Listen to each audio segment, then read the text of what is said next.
The stars were cold and silent as Fleet Admiral Kang Soon-jin stood at the observation window of his flagship. The HSS Indomitable floated in the darkness between worlds, hidden inside an asteroid field where no enemy would think to look. Around him, 46 other warships waited in perfect silence. Their engines were cold. Their lights were dim.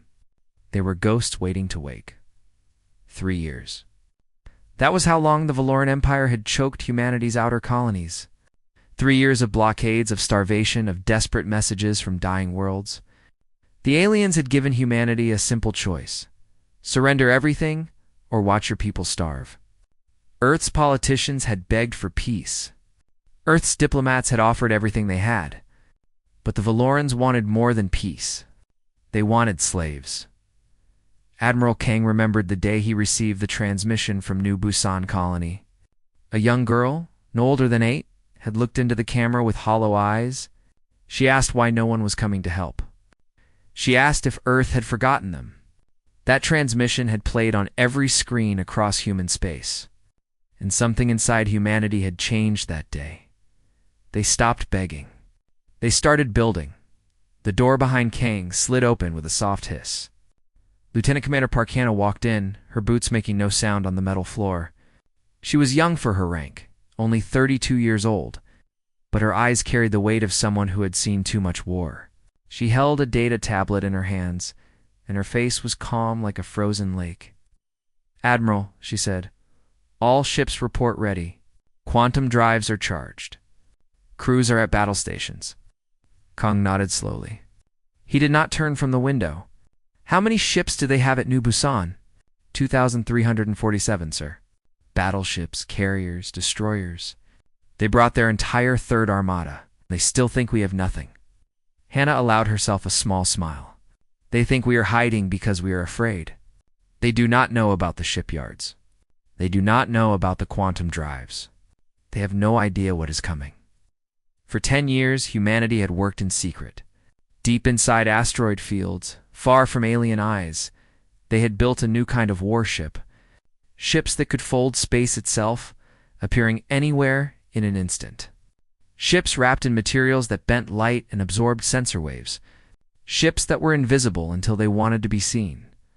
The Valorans had ruled this part of the galaxy for 1,000 years. They had conquered 12 species. They had never lost a war. They believed humans were weak, soft creatures who talked about peace because they could not fight. They were about to learn how wrong they were. Kang finally turned from the window. His face was hard like stone carved by wind and time. He was 63 years old. He had given his entire life to the Navy. He had watched friends die in the first Valoran attacks. He had held the hand of his own son as the boy took his last breath on a bombed colony ship. He did not hate the Valorans. Hate was too small a word. He simply knew with absolute certainty that they had to be stopped. "Send the signal," he said. "Operation Phantom Dawn begins now." Hannah touched her communicator. Across 47 ships, officers received the same message. Hearts beat faster. Hands gripped controls. Prayers were whispered in a dozen languages. This was the moment they had trained for. This was the moment that would change everything. In the engine room of the Indomitable, Chief Engineer SCO Dong-soo watched his monitors with unblinking eyes. The quantum drive hummed with power that could tear apart a small moon. He had spent 8 years perfecting this technology. 8 years of failures, explosions, and sleepless nights. Now it was time to see if his work would save humanity or kill them all. Quantum displacement in 30 seconds, the computer announced. On the bridge, Admiral Kang sat in his command chair. Around him, officers worked with silent focus. The main screen showed the empty space ahead of them. In 30 seconds, that emptiness would become the heart of the largest alien fleet ever assembled. "All hands," Kang spoke into the ship-wide channel. "This is your admiral. Tonight, we do what no one believed possible. Tonight, we remind the galaxy that humanity does not kneel. We do not beg. We do not break." He paused, and when he spoke again, his voice was softer. "Many of you have family on New Busan. Many of you have lost people to this blockade. Fight for them. Fight for the children who are waiting for us to come. and know that whatever happens tonight, you have made me proud." The countdown reached 0, space twisted. Reality bent, like paper being folded. The Indomitable and its sister ships vanished from the asteroid field and reappeared. Somewhere else entirely, they materialized inside the Valoran formation, not at the edges, where the aliens might have time to react. Not at a safe distance where shields could be raised. The human fleet appeared in the very center of 2,000 enemy ships, like wolves suddenly standing among sleeping sheep. For 3 heartbeats, nothing happened. The Valoran sensors could not understand what they were seeing. Human ships had appeared from nowhere. Human ships were everywhere. Human ships were already charging their weapons. Then Admiral Kong gave the order that would echo through history. All ships opened fire. The darkness exploded into light. Human weapons, designed in secret and tested in hidden places, tore through Valoran shields like they were made of paper. Explosions bloomed across the alien fleet. Ships that had terrorized human colonies for years now twisted and burned. On the bridge of the Indomitable, Lieutenant Commander Park Hannah coordinated the attack with cold precision. Her fingers danced across her console as she directed fire to engine cores and weapon systems. They were not trying to kill everyone. They were trying to break the fleet's ability to fight. "Target their command ships first," she ordered. "Blind them. Confuse them. Do not let them organize." The Battle of New Busan had begun, and the Valorans, for the first time in 1,000 years, knew what it felt like to be prey. Commander Torek woke to the sound of screaming metal. His private quarters shook violently, throwing him from his bed onto the cold floor. Red emergency lights flashed overhead. Alarms filled the air with their terrible song. For a moment, he did not understand what was happening. The Valoran Third Armada was the most powerful fleet in the sector. Nothing could threaten them here. Then the second explosion hit, and Torek understood that everything he believed was wrong. He ran through the corridors of his command ship, pushing past crew members who stumbled in confusion and fear. When he reached the bridge, what he saw on the tactical display made his blood turn to ice. Human ships. Dozens of human ships. They were everywhere, moving through his fleet like fire through dry grass. But that was impossible. Human ships could not move like that. Human technology was primitive. Humans were weak. Where did they come from? Torek demanded. His sensor officer looked up with eyes full of terror.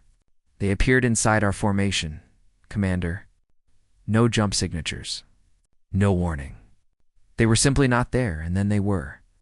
Torek watched as another of his battleships exploded on the screen. The humans were not fighting like any enemy he had ever faced.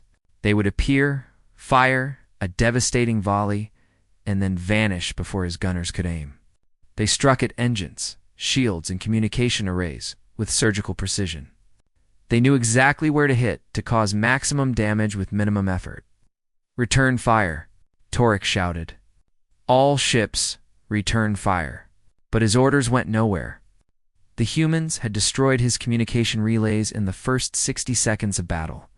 Each Valoran ship now fought alone, unable to coordinate, unable to call for help. The mighty armada that had terrorized human colonies was now a collection of confused, isolated targets far across the battlefield. Captain Yoon Jae-won commanded the destroyer Seoul's Fury with steady hands. His ship was smaller than the Valoran battleships, but it was fast and deadly. He led a squadron of 8 destroyers that moved through the enemy formation like sharks through a school of fish. "Target that carrier's engine core," Jae-won ordered. "Disable. Do not destroy. We want them helpless, not dead." His weapons officer, a young woman named Cho Minji, nodded and adjusted her targeting. She had trained for this moment her entire career. Every shot she fired was precise, calculated, perfect. The carrier's engines exploded in a controlled burst, leaving the massive ship drifting without power. "Engine disabled," Minji reported. "They are not going anywhere." Jae-won allowed himself a small nod of satisfaction. "Move to the next target. Keep moving. Never let them lock on to us." The Seoul's Fury vanished in a flash of quantum displacement, reappearing 3 kilometers away beside another Valoran warship. Before the aliens could react, Jawan's destroyers had already crippled its weapon systems and moved on. On the Indomitable, Admiral Kong watched the battle unfold with the calm of a man who had planned every detail. His fleet was performing exactly as he had hoped. The Valorans were powerful, but they were also arrogant. They had never faced an enemy who could match them. They had no tactics for this kind of warfare. "Status report," Kong said quietly. Lieutenant Commander Park Hannah checked her displays. "We have disabled 412 enemy vessels in the first hour. Enemy return fire has been ineffective. Our losses are 0. 0 losses." Against 2,000 ships, Kong felt something he had not felt in years: hope. But he was not a cruel man. He watched the Valoran ships burning in space, and he thought about the crews aboard them. Soldiers following orders. Families waiting for them to come home. The Valorans had caused terrible suffering, but their common soldiers were not the ones who had made that choice. "Begin Phase 2, Kang ordered. "Target weapons and engines only. Avoid crew quarters where possible. I want prisoners, not corpses." Some of his officers exchanged surprised looks. In war, mercy was often seen as weakness. But Kong knew better. True strength was not about how many enemies you could kill. It was about knowing when killing was necessary and when it was not. Commander Torek tried everything he could think of. He ordered his ships to scatter in different directions, hoping some would escape to warn the Empire. But the humans had anticipated this. They had positioned ships at every escape route. Valoran vessels that tried to run found themselves facing fresh enemies. He ordered his remaining ships to form a defensive sphere, their weapons pointed outward. But the humans simply appeared inside the sphere, fired, and disappeared before anyone could react. There was no defense against an enemy who could be anywhere. After 2 hours, Torek knew the truth. His fleet was finished. Over 800 ships drifted powerless in space. Hundreds more were damaged beyond repair. The rest were scattered and confused, their commanders dead or unreachable. He sat down heavily in his command chair. Around him, his bridge crew worked frantically to restore some kind of order. But there was no order to restore. The mighty Valoran Third Armada had been broken in a single night by an enemy they had dismissed as primitive and weak. "Commander," his communication officer said suddenly, "we are receiving a transmission. It is from the human flagship." Torek looked up. "Put it through." The screen flickered, and a human face appeared. It was an older man with gray hair and calm eyes.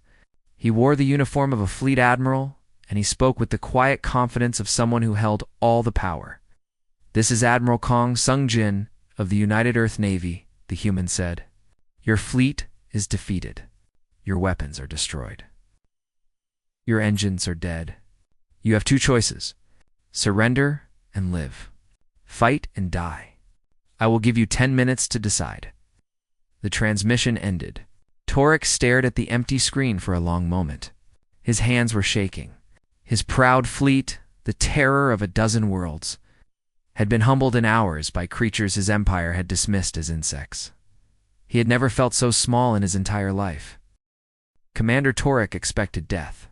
In 1,000 years of Valoran history, defeated enemies received no mercy.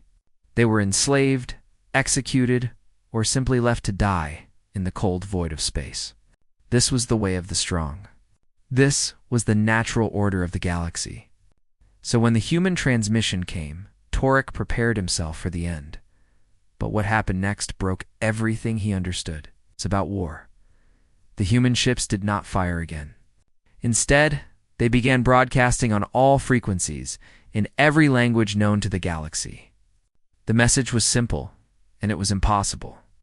"Valoran vessels, this is the United Earth Navy. Stand down and prepare to receive medical assistance. Evacuate damaged ships. We will help your wounded. We will not harm those who surrender." Torek stared at the communication screen in disbelief. His officers looked at each other with confusion written on their faces. This had to be a trick. This had to be some kind of trap. No one helped defeated enemies. No one showed mercy to those they had crushed. But the humans were not lying. Medical ships began moving through the debris field. Small shuttles launched from human carriers, their hulls marked with the universal symbol for medical aid. They approached Valoran ships that were venting atmosphere, burning, dying, and they started rescuing survivors. Dr. Kim Yoonji commanded the medical frigate Hope's Light. She was 51 years old, with gentle hands and tired eyes that had seen too much suffering. When she had joined the Navy, she had sworn an oath to save lives. She did not care whose lives they were. "We have a Valoran destroyer losing atmosphere in Section 7, her sensor officer reported. "Life signs are fading. Take us in," Youngji ordered. "Prepare rescue teams." Her ship moved alongside the damaged Valoran vessel.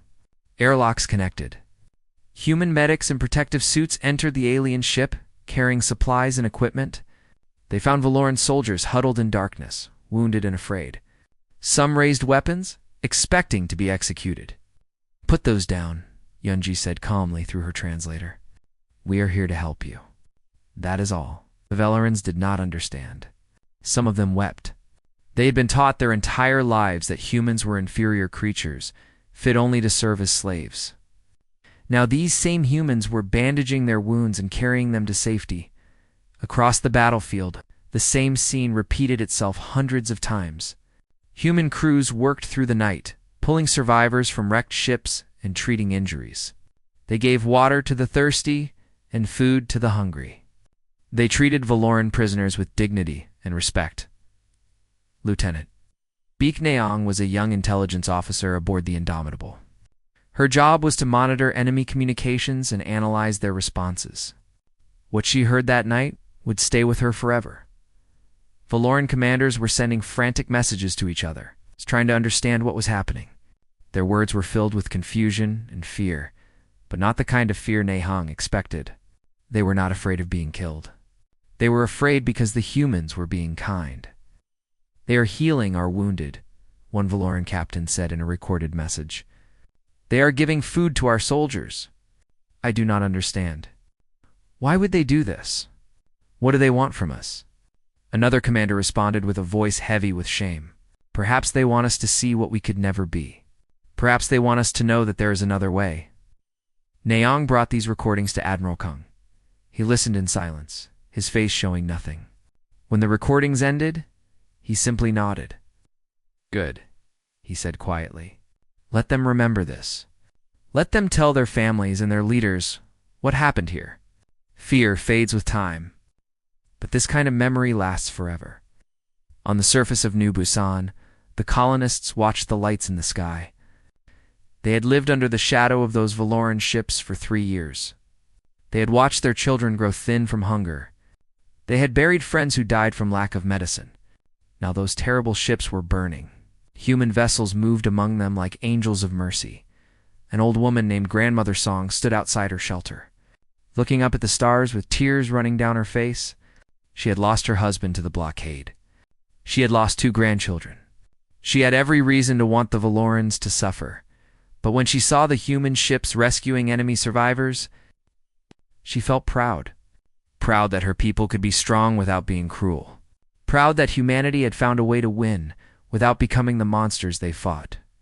By dawn, the Battle of New Busan was over. The Valoran Third Armada existed only in memory. Over 800 ships had been captured or disabled. More than 60,000 Valoran soldiers were now prisoners of war. And yet, total Valoran deaths numbered less than 3,000. Most of them killed in the initial attack before they could surrender. Admiral Kung made a final transmission to Commander Torek before the Valoran was taken into custody. Commander Kung said, "I want you to understand something.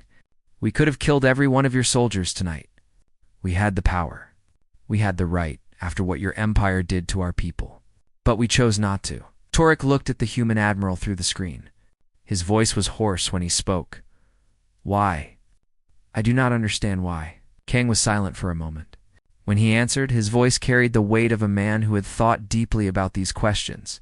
"Because killing is easy. Anyone with enough weapons can destroy their enemies. But mercy, real mercy, takes true strength. It takes the courage to stop when you could keep going. To heal when you could hurt. To build when you could burn." He paused.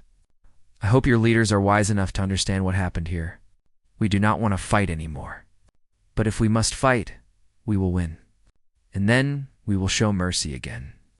Because that is who we are. The transmission ended.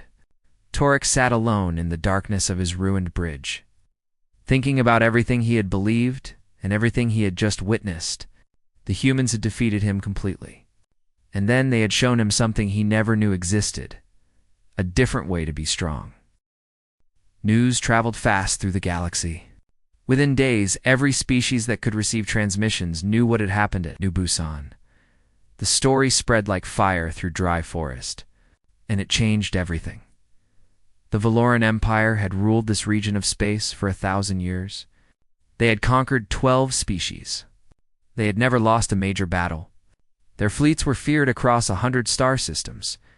And now, in a single night, species they had dismissed as primitive and weak had humbled their greatest armada, Emperor. Marith sat in his throne room on the Valoran homeworld, surrounded by his highest admirals and advisors. The room was dark and cold, lit only by the glow of holographic displays showing the wreckage at New Busan. No one spoke. No one dared to speak. The Emperor's rage was a living thing that filled the chamber like poison gas. "Explain this to me," Marith finally said. His voice was quiet, which made it more terrifying than any shout. "Explain how 47 human ships destroyed 2,300 of our finest vessels." Grand Admiral Varric stepped forward. He was old for a Valoran. His scales faded to pale gray, but his mind was still sharp. "The humans developed new technology, Emperor. Drives that allow instant movement. Weapons that ignore our shields. Materials that hide them from our sensors. We knew none of this. Our intelligence failed completely. Our intelligence told us humans were cattle," Marith hissed. "Soft creatures, good only for labor. How did cattle build weapons that make ours look like children's toys?" No one had an answer. The truth was too painful to speak aloud. The Valoran Empire had been so confident in their superiority that they had never bothered to truly study their enemies. They had assumed humans would simply surrender like every other species. They had been catastrophically wrong, but the technology was not what truly frightened the Emperor's advisors. It was what came after. "There is something else, Emperor," Admiral Varric said carefully. "The humans did not destroy our fleet. They disabled it. They captured our soldiers, and then they provided medical care to our wounded." Marith's eyes narrowed. "They showed mercy." "Yes, Emperor. They treated our people with ... kindness." The word hung in the air like something dangerous. Kindness was not a concept the Valoran Empire valued.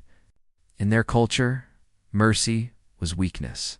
Compassion was foolishness. The strong ruled and the weak served. This was the natural order. But now the strongest military force in the sector had shown mercy to their defeated enemies. And across the galaxy, other species were paying attention. On Earth. Director O'Higgin monitored the situation from her office in the United Nations Intelligence Bureau. She was a small woman with silver-streaked hair and eyes that missed nothing. For 10 years, she had been quietly building networks among the species enslaved by the Valoran Empire, spreading information, planting seeds of doubt, waiting for the right moment. That moment had arrived. "The Dreth Collective is reporting civil unrest," her assistant informed her. "Workers are refusing orders. They are demanding to know more about the humans." Hyjin nodded. "And the Numari? 3 slave rebellions have begun on Numari worlds. They are using the Battle of New Busan as inspiration. They say if humans can stand against the Valorans, perhaps they can too." This was exactly what Hyjin had planned. The Valoran Empire was held together by fear. Fear of their military power. Fear of their cruelty. Fear that resistance was impossible. But the humans had proven that resistance was not only possible, it could succeed. And once that fear began to crack, everything would follow. In the research stations orbiting Mars. Engineer Sudong-Su led teams that studied captured Valoran technology. He was a thin man with messy hair and eyes that always seemed focused on something no one else could see. He had designed the quantum displacement drives that won the Battle of New Busan. Now he was looking for the next breakthrough. Their shield technology is interesting, he told his team. Crude compared to what we have now, but the power efficiency is remarkable. If we combine their methods with our own, we could create shields that are nearly unbreakable. His assistant, a young engineer named Jung Min Ho, looked up from his console. How long until we can implement this? 6 months. Maybe less if we push hard. Dong-Su smiled slightly. The Valorans spent 1,000 years building their technology. We have built better in 10. This is what they never understood about humans. We learn, we adapt, we improve, and we do it faster than anyone in the galaxy. Back on Earth, Admiral Kang addressed the United Assembly. The Great Hall was filled with representatives from every nation, all watching as the hero of New Busan spoke. We have won a battle, Kang said, his voice carrying to every corner of the chamber. But we have not won the war. The Valoran Empire still has many fleets, many worlds, many soldiers. They will not accept this defeat quietly. They will come for us again. He paused, letting his words sink in. But I did not come here to spread fear. I came to remind you of what we proved at New Busan. We proved that humanity can face any enemy and win. We proved that we can be strong without being cruel. We proved that there is another way to wage war. His voice grew stronger. The galaxy is watching us. Slave species who have suffered under Valoran rule for centuries are watching us. They want to know if there is hope. They want to know if freedom is possible. He raised his chin. Let us show them. Let us build a coalition of the free. Let us offer our hand to every species that wants to stand against tyranny. And let us make it clear that humanity will never bow to those who rule through fear. The assembly erupted in applause. Representatives stood and cheered. For the first time in generations, humanity was united not by fear, but by purpose. And across the galaxy, in slave quarters and hidden meeting places, other species heard the news of New Busan. They whispered to each other in languages the Valorans had tried to destroy. They shared a word that had almost been forgotten. Hope. 6 months passed like water flowing downhill. The galaxy changed in ways no one could have predicted. The Valoran Empire, which had stood unshaken for 1,000 years, began to crack from within. The slave rebellions that started after New Busan spread to more worlds. Trade partners, who had once been afraid to question Valoran authority, now demanded better terms. Military commanders who had lost friends in the battle began to whisper that perhaps this war was a mistake. Emperor. Marath sent 3 more fleets against human space. Each time, the result was the same. Human ships appeared from nowhere, dismantled the Valoran forces with surgical precision, and then offered mercy to the survivors. Each defeat made the Empire look weaker. Each act of mercy made the humans look stronger. Finally, the Emperor's own council turned against him. They told him the truth he did not want to hear. The Empire could not win this war. The humans were too advanced, too adaptable, too unpredictable. Every battle cost the Empire ships and soldiers it could not replace. Every battle cost the Empire respect it could not rebuild. Marath had no choice. He sent a message to Earth requesting peace. Ambassador Han Suman was chosen to lead the human delegation. She was a calm woman in her late 40s, with a gentle voice that hit a mind sharp as any blade.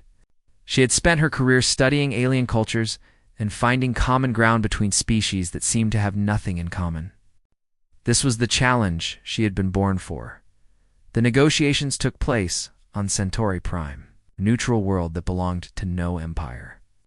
The great hall where the talks were held had seen many treaties over the centuries, but none as significant as this one.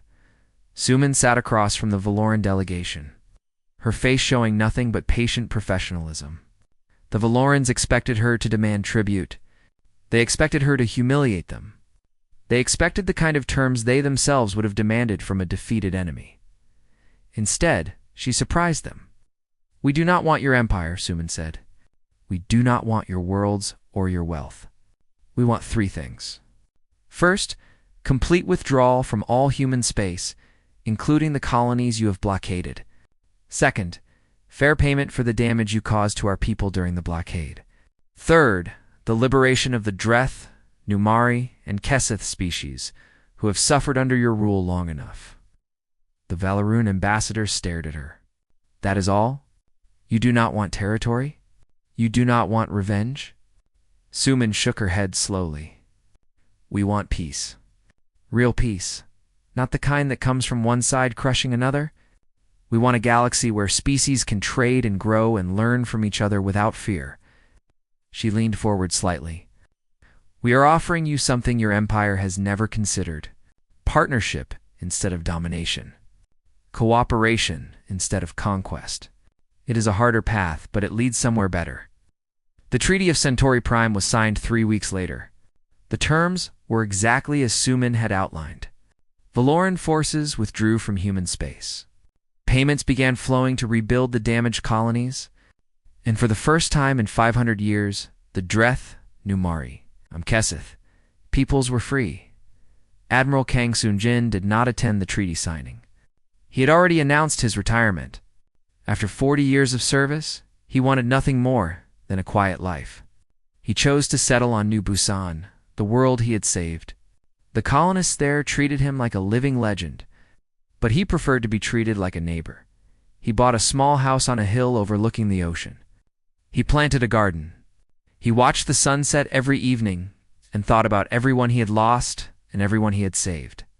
Sometimes young officers from the Navy would come to visit him, asking for advice. He always gave them the same answer.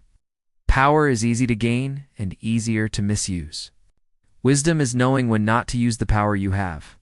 Be strong enough to win and wise enough to show mercy. That is what makes humanity different. That is what makes us worth fighting for.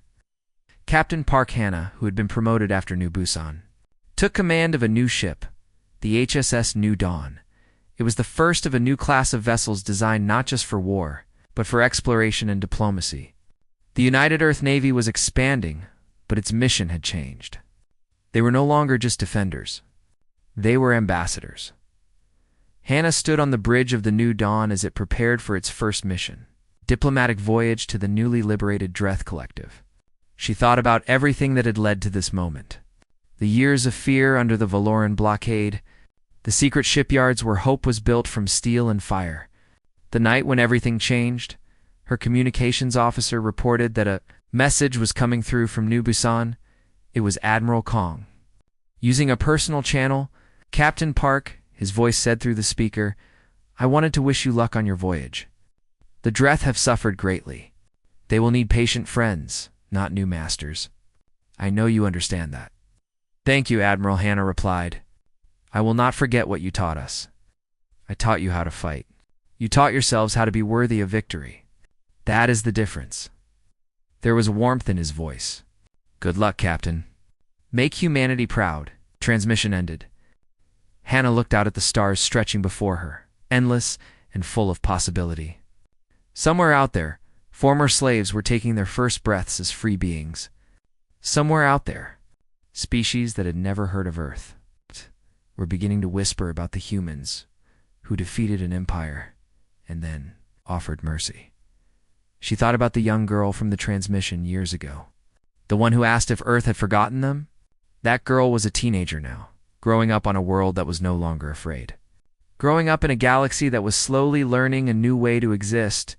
Helm, Hannah ordered, take us out. The New Dawn accelerated toward the stars. Behind her, Earth grew smaller in the viewport. Ahead of her lay a future that no one could have imagined just a few years ago. The human navy had struck without warning. By dawn, the alien fleets had vanished. But what followed the battle mattered more than the battle itself. Humanity had proven that strength and compassion were not opposites. They had shown that victory without wisdom was just another form of defeat, and the galaxy would never be the same.